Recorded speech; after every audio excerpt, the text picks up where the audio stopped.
Assalamu alaikum class 6. How are you all?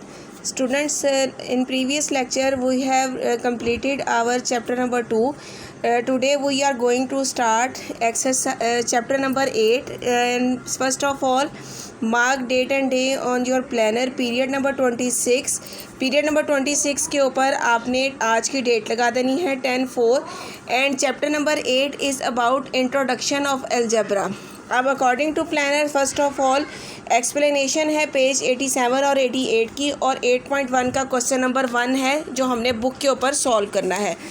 Explanation में first of all तो देखें इसके अंदर हम क्या करेंगे. इंट्रोडक्शन ऑफ अलजेब्रा आपने उसी तरह से जिस तरह मैंने आपको प्रीवियस 2 चैप्टर्स में बताया हुआ था, आपने ऐसे टाइटल पेज को बनाना है. ऊपर खूबसूरत सा करके chapter number 8 introduction to algebra, और नीचे अलजेब्रा की डेफिनेशन लिखनी है. Algebra is a general form of arithmetic. 8.1, 2, 3, 4, 5 और ऑब्जेक्टिव एक्सरसाइज यानी तमाम एक्सरसाइज को इन फॉर्म ऑफ बुलेट्स आपने लिख देना है.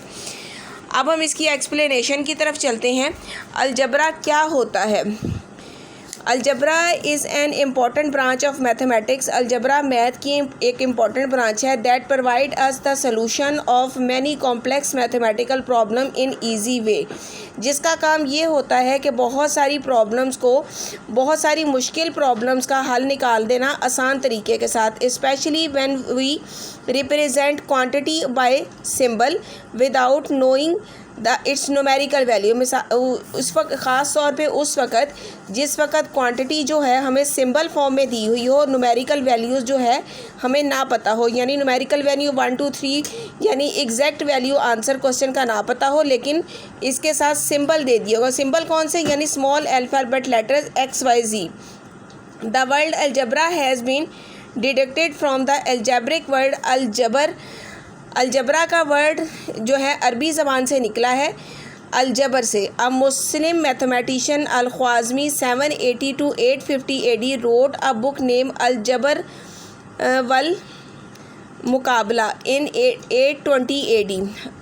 एक मैथमेटिशियन थे जिनका नाम अल-ख्वाज़मी था, जो 780 में पैदा हुए और 850 में इनकी डेथ हो गई. उन्होंने एक बुक लिखी थी, ये मुस्लिम साइंटिस्ट है, जिसका नाम था अलजबर वल मुकाबला.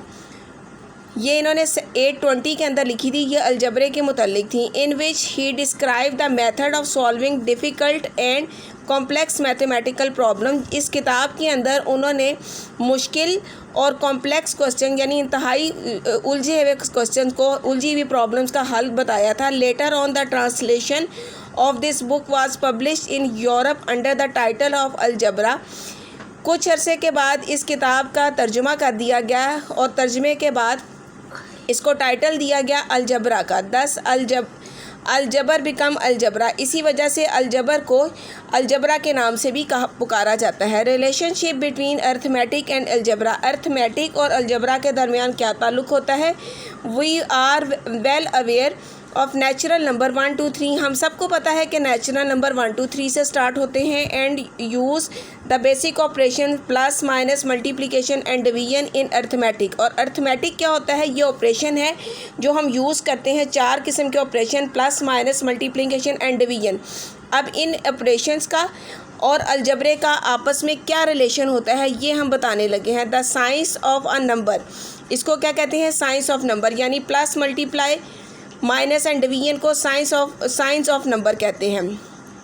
The algebra we use letter ABC up to Z. Algebra के अंदर हम लेटर्स को यूज़ करते हैं, स्मॉल अल्फ़ाबेट लेटर्स को, in addition of number to generalise the arithmetic. और इसके साथ इजाफा कर देते हैं इन चारों ऑपरेशन में से कुछ ऑपरेशंस का, which help to express the quantity without knowing its numerical value.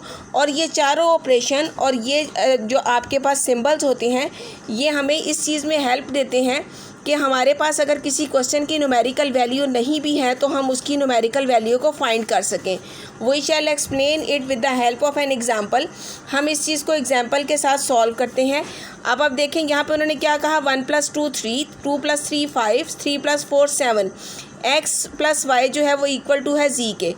If x is equal to 1, y is equal to 3, then z is equal to 3. ये देखिए उन्होंने कहा था x1 है और y2 है, यहाँ पर 1 को पुट करें और यहाँ पर 2 को पुट करें, 1 + 2 3 बन जाएगा, तो z आपके पास क्या आ गया 3 आ गया। व्हेन x = 2 y = 3, x की जगह पर 2 को पुट करें और y की जगह पर 3 को पुट करें, 2 + 3 5 बन जाएगा, तो z की वैल्यू आपके पास 5 आ गई। When x = 3 and y = 4, x की जगह पर 3 को पुट किया, y की जगह पर 4 को पुट किया, दोनों के दरमियान में सिंबल कौन सा यूज़ हो रहा था, प्लस का, 3 + 4 7, तो z की वैल्यू आपके पास 7 आ गई। In above example x + y = z is given as a general form which is representing by all giving arithmetic statement। इस एग्जाम्पल के ज़रिए हम बहुत सारी जनरल स्टेटमेंट्स को हल कर सकते हैं। दस algebra is a general form arithmetic, इसी वजह से हम कह सकते हैं कि अलजबरा जो है जनरल फॉर्म है अर्थमेटिक की। ये वो डेफिनेशन है जो मैंने आपके टाइटल पेज के ऊपर लिख दी है। इस डेफिनेशन को आप हाईलाइट करेंगे अपनी बुक के ऊपर, algebra is a general form of arithmetic. इस पूरी डेफिनेशन को आपने अपनी बुक पे हाईलाइट कर लेना है।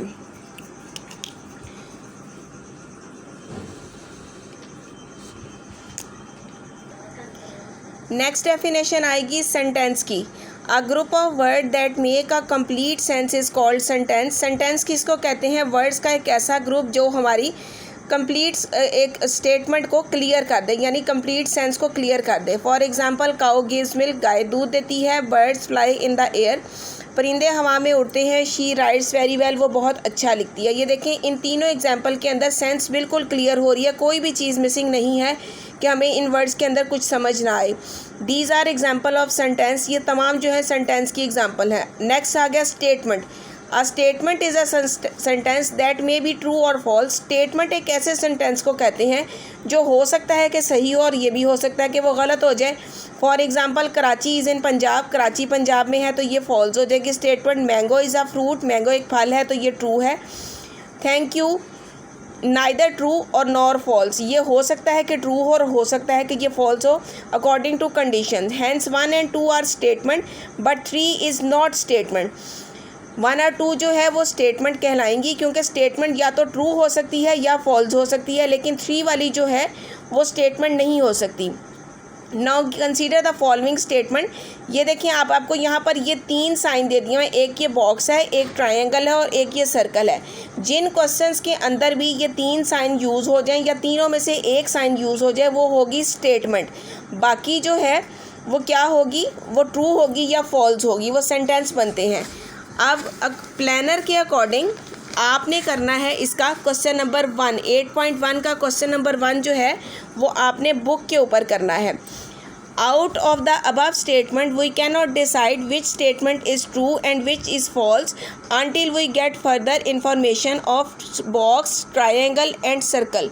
ये जो पीछे मैंने आपको एग्जांपल बताई थी इनके बारे में ना तो हम ये कह सकते हैं इन तीनों के बारे में कि ये स्टेटमेंट्स ट्रू हैं और ना ही हम ये बता सकते हैं कि ये फॉल्स हैं जब तक हमारे पास ये जो आपके पास पिंक में साइन बने हुए हैं इनका कोई करेक्ट आंसर या कोई बिल्कुल एक्यूरेट कोई वर्ड इसके साथ ना आ जाए।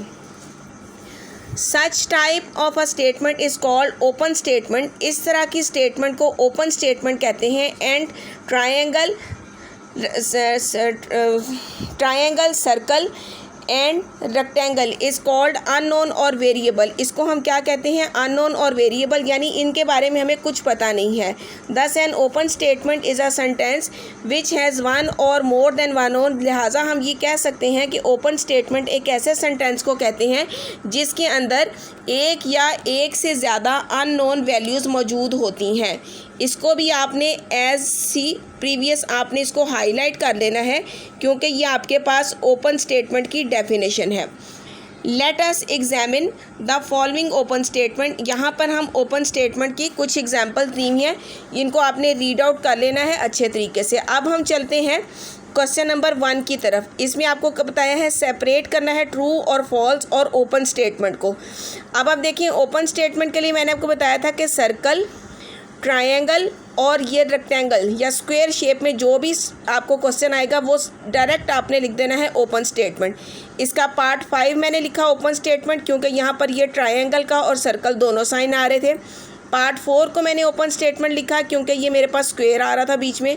पार्ट 8 को मैंने ओपन स्टेटमेंट लिखा क्योंकि यहाँ पर भी स्क्वायर आ रहा था। ये 3 अननोन वाली वैल्यूज थी, जहाँ पर भी ये साइन आ जाएंगे इट मीन्स यहाँ पर कोई चीज़ मिसिंग है, तो इसको हम ओपन स्टेटमेंट में लिखेंगे। नेक्स्ट देखें part 1, 5 is a natural number. 5 natural number है, तो ये आपको पता है नेचुरल नंबर काउंटिंग नंबर में आता है, मैंने आगे ट्रू लिख दिया। पार्ट 2 को मैंने ऊपर सॉल्व करके देखा कि क्या वाकई ही ये ठीक है या नहीं। 5 + 4 9 होता है, 9 - 2 = 7, 6 + 8 14, 14 / 2 = 7, 7 = 7। जब दोनों साइडें इक्वल आ गई तो ये ट्रू स्टेटमेंट है। 9 is a prime number. 9 prime number है नहीं, 9 प्राइम नंबर नहीं है। ये अपने अलावा बहुत सारे टेबल पर आता है, 3 पर भी आता है, 9 पर भी आता है, तो मैंने फॉल्स लिख दिया। नेक्स्ट आप देखें -1 is a whole number. -1 whole number है। होल नंबर 0 से स्टार्ट होते हैं, 0 1 2 3, इसके आगे भी फॉल्स लिख दिया। नेक्स्ट 5 + 6 = 4 × 80। 5 6 30 होता है और 4 8 32 होता है, तो ये दोनों इक्वल नहीं है, इसके आगे भी फॉल्स लिख दिया। नेक्स्ट पार्ट देखें 2 is the only even prime number. 2 एक ऐसा प्राइम नंबर है जो इवन भी है, तो ये ट्रू हो गया क्योंकि ट्रू जो है वो प्राइम नंबर भी है और इवन भी है, तो इसके आगे मैंने ट्रू लिख दिया। ये मैंने क्वेश्चन नंबर 1 सॉल्व कर दिया। इसको आपने इसी तरह से बुक के ऊपर सॉल्व कर लेना है, डेफिनेशंस को हाईलाइट कर लेना है। और एक बात और बेटे ध्यान से सुने कि आपके 15 अप्रैल से एग्ज़ाम स्टार्ट हो रहे हैं। इन एग्ज़ाम्स में आपका चैप्टर नंबर 1 पूरा इंक्लूड होगा और 2.1 एक्सरसाइज जस्ट इंक्लूड होगी। आपने अपने काम को अच्छे तरीके से गौर से देख लेना है। अगर कोई काम आपका मिसिंग है तो आपने मुझसे कांटेक्ट कर लेना है, और चैप्टर 1 और 2.1 में अगर कोई प्रॉब्लम हो तो आपने मुझसे कांटेक्ट लाजमी करना है। अपने काम को कंप्लीट रखना है। 15 अप्रैल से इंशाल्लाह आपके एग्ज़ाम स्टार्ट हो रहे हैं।